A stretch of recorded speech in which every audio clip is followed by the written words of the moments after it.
keys, every chest a mystery, hidden gems and endless finds. You'll never know just what's inside. It's a gamble, it's a show. You never know just what will show. Stories of the lost and found, untold tales, no limits now.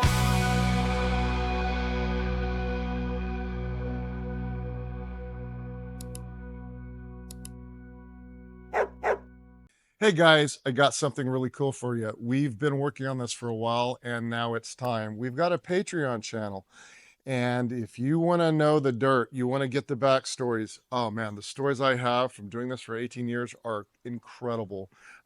There's so much involved in doing what we do here. And, you know, the dirt, the sadness, the crazy, the perversion.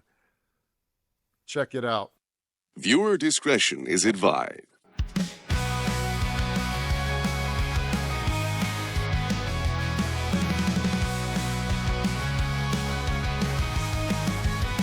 So let me set it up for you, set the stage.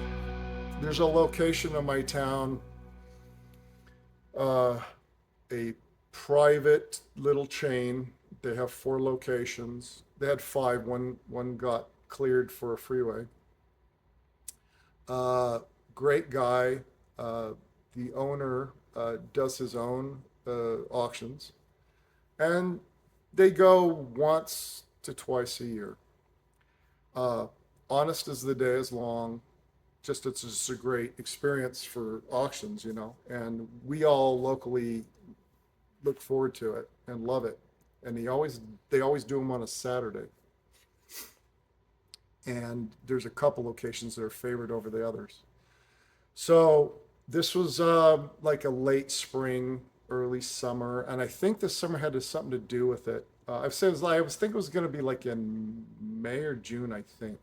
And maybe because of the timing in California, people were on vacation or out of town or enjoying the sun or something. So everybody goes to this.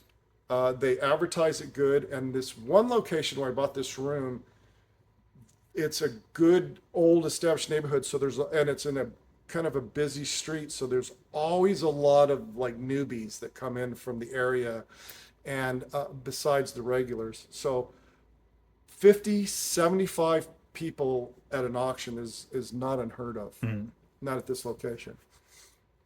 So I show up on a Saturday and no hitters are there, meaning there's no guys, my peers, that 3 or 4 guys that are there all the time that I'm always battling for the good rooms. They weren't there. They didn't show. And I'm like, oh man, this could be a good day. There was one guy that had a thrift store in a neighboring town, and he's a retired preacher of all things. And he would spend a little bit of money, but he was into furniture. He just wanted furniture because he was a low-end thrift store and he sold furniture cheap. So he liked furniture rooms. So I was like, this could be good if something good comes up, because there's nobody here. And most people who show up to these auctions, and I don't know if any of you are, have done this, if you're new at this, or if you're learning or you're wanting to do this, keep in mind, most people don't bring a lot of money. Mm-hmm. They'll bring $200, $300, $400, $500. How many people walk around with $1,000, $2,000, $5,000, $10,000? How many? Not many. So when a room comes up, it's the highest bidder, and don't got the money in your pocket, can't bid. Not only that, you got to pay a deposit. It's usually $100 or $200. Mm-hmm. So anyway, I'm at this auction. We go up and down the wings, the storages. Comes to this room. It's a 10 by 20, and it's packed. I'm going to move this because I'm going to get a little animated here. Move this. Roll up. Let's get this up. We roll up the door. They roll up the door. Everybody goes to look at it. I walk up to it, and I'm going to walk you through this. This is what you've seen. Right in front, side-by-side LG refrigerator. Ooh. Year-old, brand new. $1,800 refrigerator, net. You look behind it, Trek bike, Specialized bike. 8-foot ocean kayak, single kayak, 14 drawer double stack Craftsman toolbox with the key in it. Turns out the tools weren't even inside it, but they were all in the totes next to it. Above it, a 9-foot ocean surfboard signed by the shaper with the cover. To this side of the fridge, right in front, there was Tommy Bahama and shirts thrown over a commercial mower, an Echo trimmer, edger blower, fishing poles up the wazoo sticking out, boxes in the back, no mattresses, no furniture, no trash. It was like, holy crap in a handbag. And I'm looking at this and I'm like, oh, hell no, I'm getting this room. So I know everybody that does this in the area, the people that do this for a living do. Guys on TV, they're watching me right now saying you're full of shit, this and that. You know the game. So I go to the one guy that's going to beat me up on this, and I go to him and I said, hey, you like this room? Because I'm going hard and I don't want to spend $3,000 or $4,000 on this, but I will. And he goes, yeah, I don't really like it. There's not a lot of furniture in it.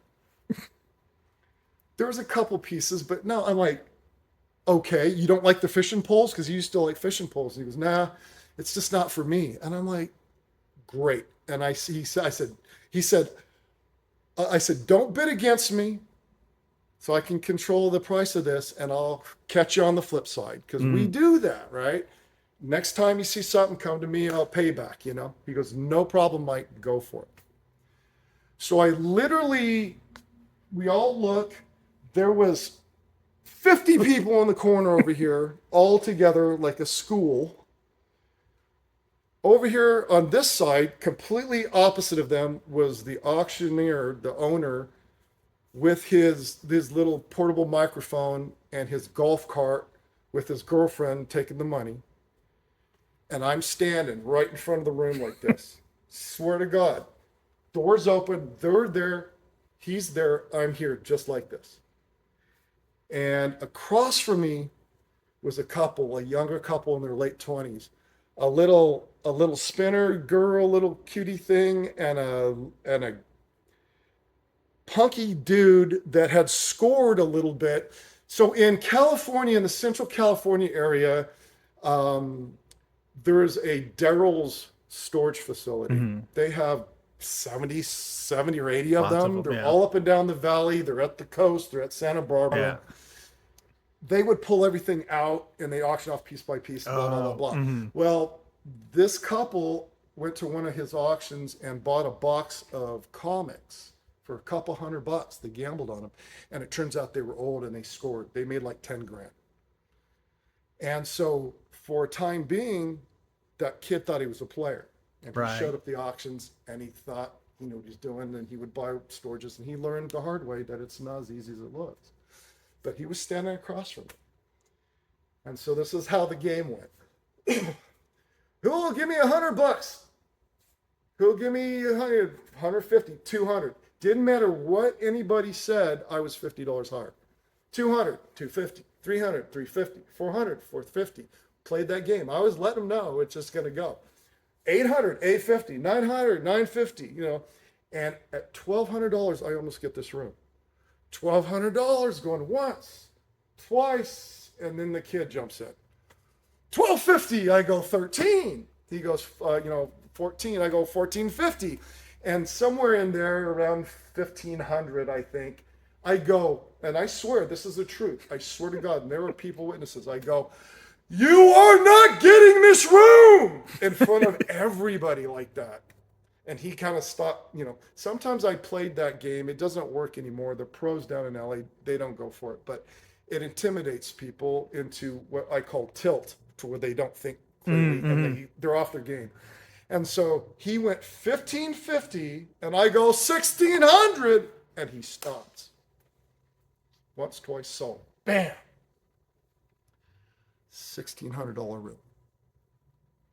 And at the time, that was the most I actually spent. I had bid $2,900 on a room once and didn't get it. And since I've spent more, but at that time, that was the highest room I ever bought. Before I could roll it down, and they're walking off, this lady walks up to me and goes, "What are you gonna do with the refrigerator? That's really all I wanted. I just wanted the fridge." And I said, "Sell it." And she goes, "For how much?" And I said, "I could put it on Craigslist for $750 and sell it in a day." Yeah. I said, "Give me $500. It's in my way." I literally said that because it was in my way. And sometimes when you see the volume and the mass and you just don't want to do the work. Yeah. I was like, I don't want to F with a freaking fridge. Yeah. Huge. And even though how good it was, I go, "Just give me $500. And so she gives me $500 for it. The guy walks up and goes, "What are you going to do with that Easy Up? There's a Relay for Life thing that I'm doing, and my kid needs one." I go, $100.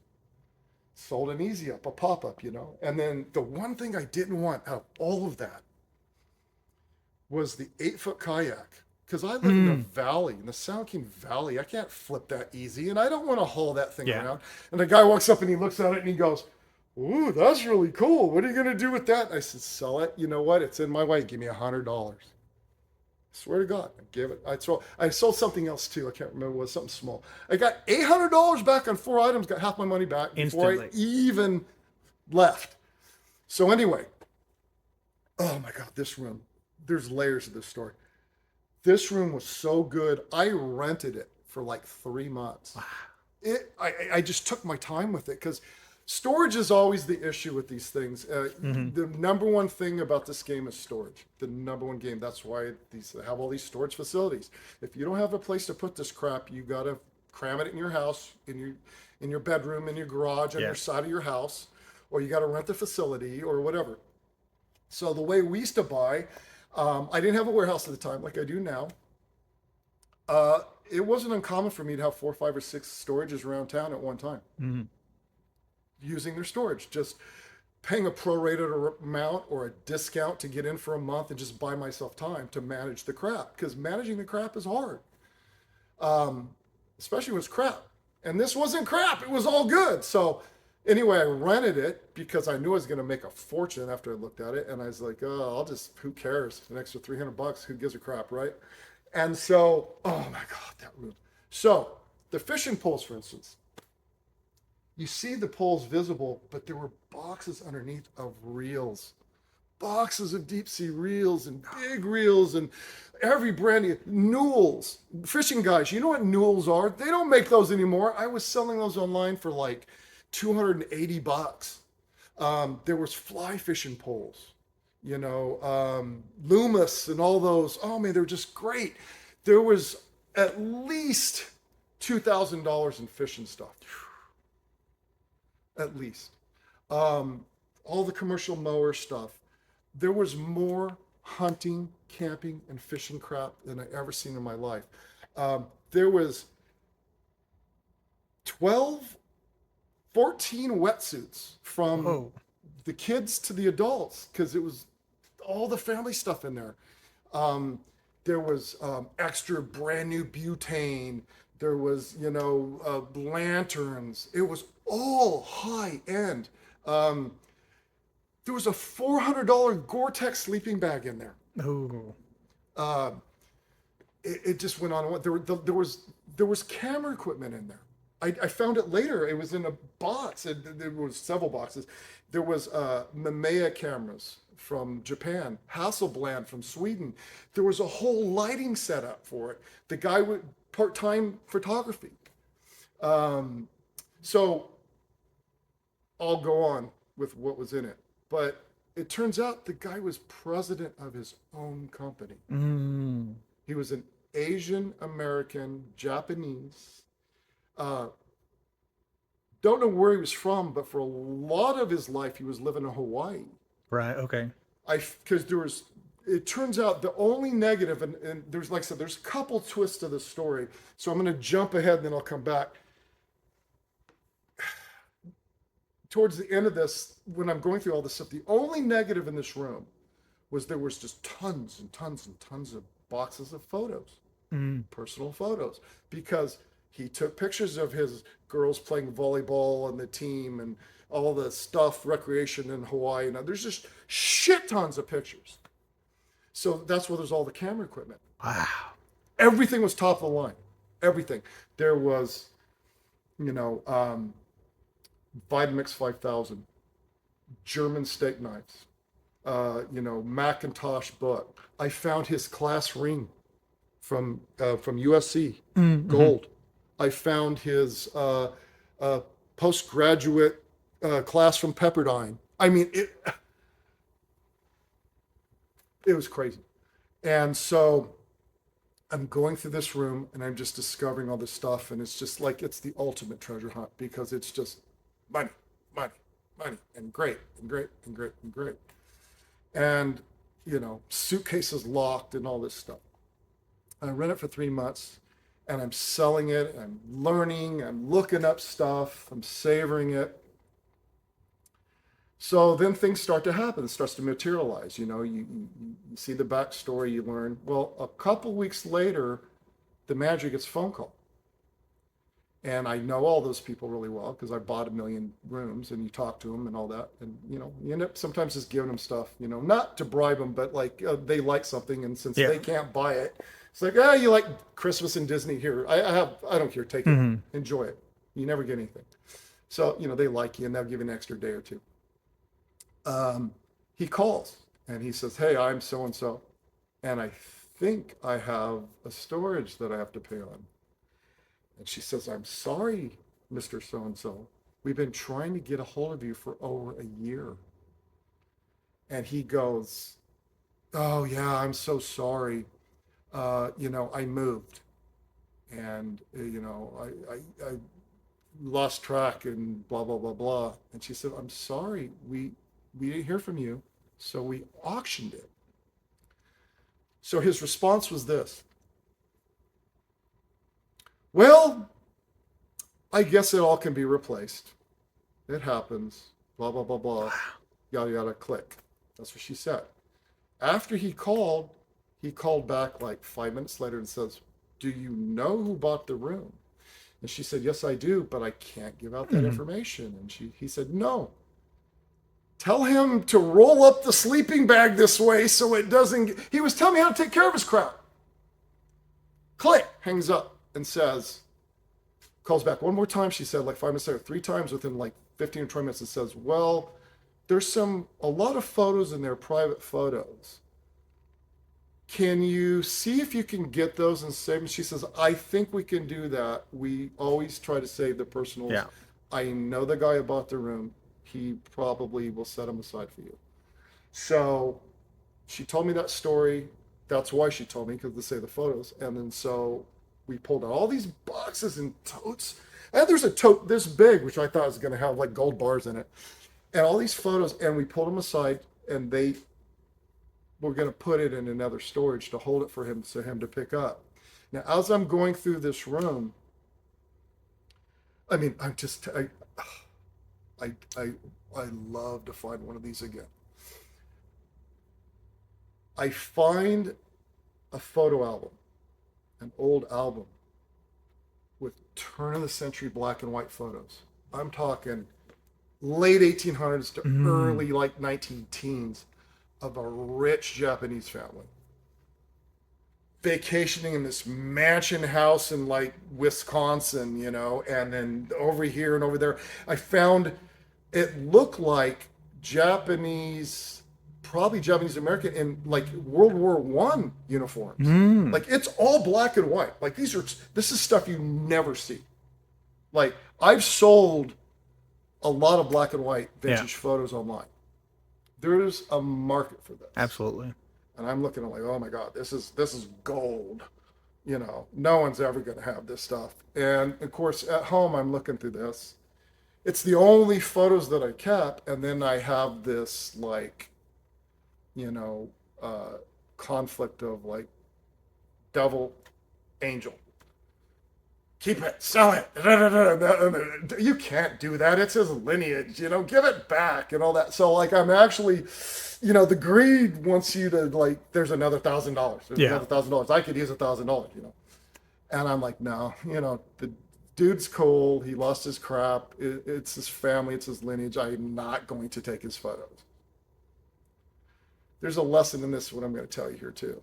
And it's a lesson that holds true in all these storages and why you never do this. And so I take these photos back to the manager and I said, check these out. I thumb through and I'm educating them. Look at this. You never see this black and white, blah, blah. And I said, I promise you, these are worth a lot of money to somebody who collects vintage photos, especially, unique stuff like this. And I said, just put it in with this stuff. So, I mean, I go through this room for like 2 or 3 months. I'm bringing my friends over there. I'm bringing competitors over there to look at it. I mean, periodically. Now, I didn't go there every single day. When I rented it, what I found doing storages, this is kind of my thing. It's a little weird. I find that most of the time when you buy a room, like the day you bought it, like just now, and you go pay for it and you come in and you start rifling through it, like you're just eager, you're over eager. It's kind of like you kind of poison it. You kind of jinx it. Nowadays, especially with George, because I'm so old school and I'm so remedial, I hate technology. I just can't stand it. I just don't get it. I don't know why. It's really easy. Guys like him can do this. When I buy a room, I have to set up a time for him to come do it, to shoot the video, because I'm so lazy I don't want to even do it with the GoPro. So, I don't even look at it. I promise you, when you guys watch these videos, I don't open them up. I've seen them before. I don't give a crap. It's not going to get any better or any worse. And it actually will be better when it kind of just sits and savors. It's like having spaghetti, from last night. It tastes better the next day because it's marinated.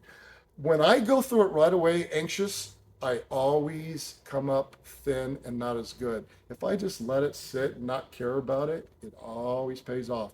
That's how it works for me. So I was going back and forth, twice a week, every 2 or 3 days, because I was looking up stuff online and I was listing it and I was managing my other piles of crap around town. So that's why it was like my ace in the hole.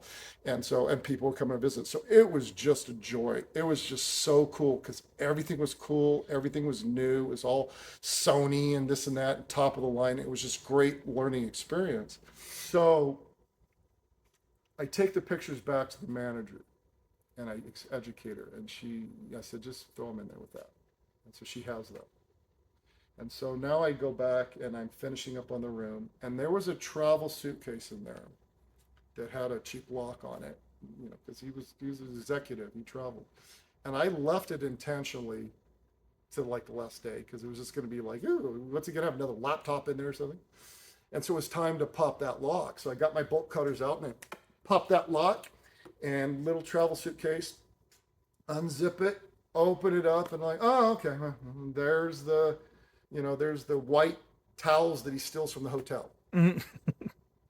Millionaire guy, he's taking white towels because they have the name on it and stuff. Several of them, 3 or 4 good ones, real good thick plushy towels. This is where it always goes south. Always goes south. There's always a twist, people, to people who lose their shit. Doesn't matter who they are. So underneath the towels, okay, there we go. There's the porn, Japanese porn. Now, Japanese porn, there's some pretty girls. I mean, it's Japanese porn. And I was like, okay. Underneath that, I'm like, holy shit, what the hell is that? Now, this is, again, this is from 8 or 10 years ago. I have no idea, a long time ago. And there's better stuff now. But back then, it was high dollar, state of the art. So in there was a latex torso with the boobs, the flat stomach, and the cooch and the butt and the whole thing. Jesus. Now you're starting to form that picture and you're trying to figure out what the story is, right? I didn't see any paraphernalia as far as drugs or anything, but I don't know if he drank or did anything. I'm thinking he was popping in porn in the hotel and he was going to town on that latex. I'm just saying. So I didn't know what to do with that thing. It's like, oh my God, this thing, and then you do research because you want to. It was like $795 or something back in the day. It was high quality, went in line with everything else he had. I literally zipped that thing up, and I took it home and I threw it underneath a fold-out table. I had these tables in my one-car garage. I was living in a different place at the time, and I just left it there. It sat there for years, and just forgot about it, and vacated the room. There was an auction some months later. I went back to that facility, and I went back up, checked in, talked to the manager, and I said, so did that gentleman ever come pick up his pictures? Because I just a general question, just curious if he picked them up. And I also gave back that good album with all the vintage. And she goes, no, he never came back. Because it was like 6 months later. And I said, yeah, so you guys still got him? He goes, no, we threw him in the trash. I go, no, not those black and white pictures that I gave back. She goes, oh, no, not those. I told such and such, the owner of the facility, the owner of the chain, the local guy here is a really great guy who's worth $40 million. I ain't worth $40 million. I told him about these and showed them to him, and he kept them. You do the right thing, you don't end up keeping the stuff. In fact, years later, just recently, I think I asked her about those, if he still has them, and God knows, guy's busy in life and he's got other things. He probably doesn't even have them anymore. But one thing I can tell you, because this will come up in stories later, is there's always these sad stories, and there's always people crying over their stuff, and there's always, the next story I'm going to tell you has got a version of this too. People lose their crap for a reason, and when you try to do the right thing and give it back to them or cut them slack or help them out, it always bites you in the ass. Always. Every single time. And it still shouldn't prevent you from doing the right thing, but you got to just discard it as a loss. It never fails. Every time you do the right thing, you get burned. And even in that situation, I made plenty of money in the thing, and I did the right thing, and it doesn't matter in the wash, but I still got burned. Somebody else got them when I didn't have to give them away. So that's that story, that layer in that story. Now, the latex thing, I'm going to give you half of the rest of the story, and I'm going to save the half later for when I do another segment on a similar situation. So I had that stupid latex thing in my garage under some, table for years, 2 or 3 years. And I kind of woke up one morning going, holy crap, I still have that thing. I got to get rid of that. If I die and they go through my shit and find that, they think I'm the freak that, that's using that. Like, I don't want that thing anymore, and I was like, what do I do with it? So I took it to a local flea market in town. Now, most flea markets, you can sell anything. If you have adult material, you kind of have to have on the down low on the side so the kids don't see it. You can have it. Some of them let you do that. This particular place will let you sell it. But it was also like on a slow Tuesday where there's no kids out there anyway. And it was off the side. So I brought that out there with every intention to let people poke at it and laugh and make a little story about it. And I didn't want it. I didn't know what I was going to do with it, but I didn't want it. People were coming by, especially immigrants and Hispanics and farm workers and guys like that, because they've never seen shit like that. And they were coming by, and it got around the swap. So I was getting all these people, mostly men, a couple of women, and they're coming around and they're, ooh, and they're poking at it and laughing and giggling and all this shit. And this went on for, an hour or two. Finally, because I get there at like 7 or 8. And finally, at like 9 o'clock or something, some guy walks up and goes, what are you going to do with it? And I go, I don't anymore. Sell it. He goes, how much? I go, $10. Make it go away. So I sold for $10. Guy walks off with. I'm going to save you a twist for another story. There's more to that. Jeez. And it's a freaking hell of a twist. So that room was the ultimate wow factor. There was no trash. It was all name brand. It was high dollar. It was all cared for. I literally think I made 45 or 50 grand out of that room selling it the way that I sold stuff. And I probably could have eked out more if I wanted to. I think I sold the surfboard for $800. I sold, now the scooter was like a Chinese knockoff I sold for $300-400. I thought it was a Vespa. And I was like, oh, it's a Vespa for 3 grand. And, but I mean, it, $200 bike, truck bike, toolbox, 2000. Oh, the camera equipment. Last little bit about the camera equipment. There was so much camera equipment in there, and I had a high school, not high school, a junior high school friend, a girl that I knew, a wonderful friend of mine that lived at the coast that I reconnected with around the time I bought that. And she knew my story. I do it for a living, and I make money doing this stuff. And she was a professional photographer at one time. She actually shot, like a Victoria's Secret spread once. And she was remarried, and she had money. Her ex, or no, she got remarried. Her husband had passed. There was some money involved in some kind of legal thing for the hospital or something. She had money, but she also had some other big hit. And she was a very generous person too. And I told her about that room, and I showed her pictures of some of this camera equipment. It was really good. And she didn't need it, but she goes, oh, I want to buy the camera equipment. And her name, Chris was her name. I said, Chris, I go, I do this for a living. I have to sell this stuff. This is how I make my money. This is the good stuff. This one camera is $750 on eBay. And she goes, no, she goes, make a price for all of it, and I'll buy it all. Because she goes, I want some of the good ones, and the other ones, the older ones, I'll put up for decor and all that stuff. So I cut her like a friends and family deal like no other. And so I calculated it all out, and I talked to her, and she had moved to Houston, and we were corresponding through Houston. And I said, $2,000, and I'll pay for the shipping. And it cost me almost $200 to ship it. Yeah. Because I had a lot of stuff that was heavy, and I insured it and the whole thing. And she mailed me a check. I got $2,000 off the camera equipment. I could have stretched that into $75,000. It was an amazing room. So they still happen. It's not going to happen for that price unless you get fuck lucky. But the Louis Vuitton room was more money than that, and it was all hidden. But then again, it wasn't visible like what I had. So, but that was my favorite room because there's so many little twists and turns. There was a communication with the original owner. It was all great stuff, and there was no trash in it and no furniture. It happens.